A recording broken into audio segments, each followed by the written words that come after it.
tarde, jóvenes de tercero básico. Bienvenidos a la clase del día de hoy. Vamos a trabajar en esta ocasión un mapa mental relacionado a la inmigración y su implicación para la vida social en Guatemala. Fíjense que hemos estado leyendo un poco sobre algunas causas que han implicado que nuestro país se convierta en el principal foco de la migración.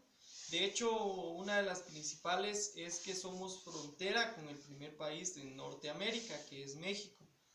A lo largo de la historia hemos tenido migrantes, no solo de manera externa, sino de forma interna, y es lo que vamos a ver el día de hoy. Acá encontramos una pequeña cápsula, desde cuándo podemos encontrar algún tipo de afluencia migratoria.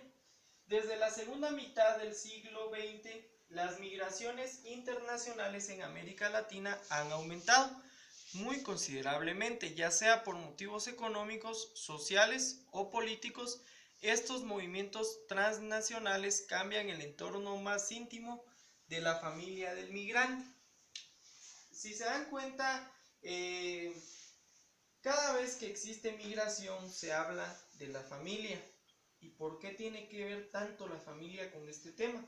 Si hablamos de que un miembro de la familia va a migrar, estamos hablando inmediatamente de desintegración familiar. Ahora bien, pueden haber muchas causas. Entre ellas está la violencia, la pobreza, la falta de oportunidades. Pero vamos a remontarnos a dos eventos que han marcado la migración en nuestro país.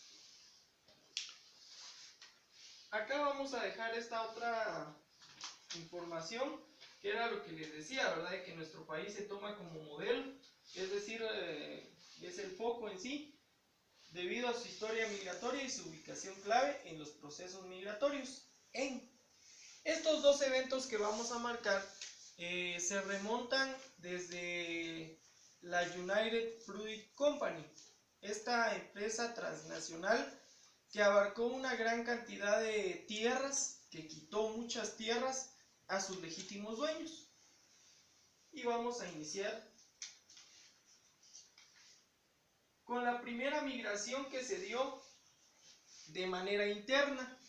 Y esta migración se dio por la incapacidad de poseer una tierra cultivable. Cuando las personas se dieron cuenta que no tenían tierra donde poder sembrar su maíz, entonces hubo temor a que no iban a poder tener el recurso para poder sobrevivir. Luego nos vamos a que este primer proceso migratorio se produce en Guatemala y se remonta a los años 40. Dice que corresponde a la migración campo-ciudad. Aquí vino la secuela de la primera cápsula. ¿Por qué? Cuando no poseyeron o ya no tenían tierra las personas para poder cultivar y producir su propio alimento, tuvieron que migrar hacia la ciudad capital. ¿Por qué? Porque ahí encontraban otras fuentes de trabajo. Trabajar en maquilas, trabajar en algún otro tipo de servicio que podía proporcionarles el recurso para poder sobrevivir. Luego tenemos otro evento que marcó significativamente la historia migratoria de nuestro país. La guerra civil entre 1960 y 1996. Dice que cambió fundamentalmente los movimientos migratorios en Guatemala.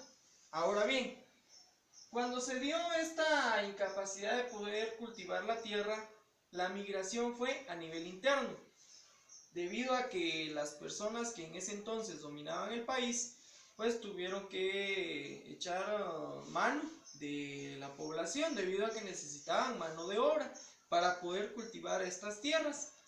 De hecho, aquí en esta primera fase recordamos un poco de las reformas que se quisieron realizar cuando se dio la revolución, cuando hablamos de don Jacobo Arbenz Guzmán, que él pretendía hacer una reforma agraria. Sin embargo, los intereses detrás del poder no se lo permitieron.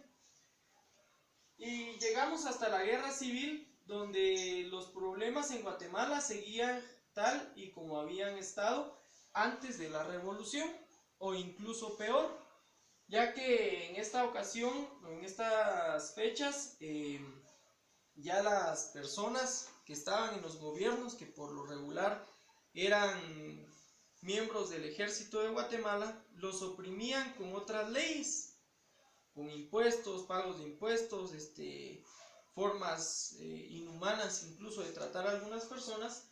Por lo tanto, se empezaron a formar grupos llamados guerrilla, y la guerrilla lo que hacía era, bueno, según lo que ellos mencionaban, era luchar por los intereses del pueblo. Se desató una guerra que duró 36 años entre el ejército de Guatemala y la guerrilla. El ejército de Guatemala defendiendo los intereses del gobierno y la guerrilla defendiendo los intereses del pueblo. Lastimosamente, como toda guerra, lo único que dejó fue cosas negativas, debido a que hubieron muchas muertes.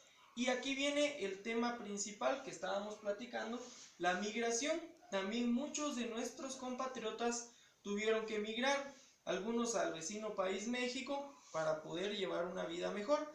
Tal es el caso de la Premio Nobel de la Paz, Rigoberta Menchú. Ella tuvo que huir de Guatemala cuando era apenas una niña, debido a las masacres que se daban en ese entonces entre la guerrilla y el ejército.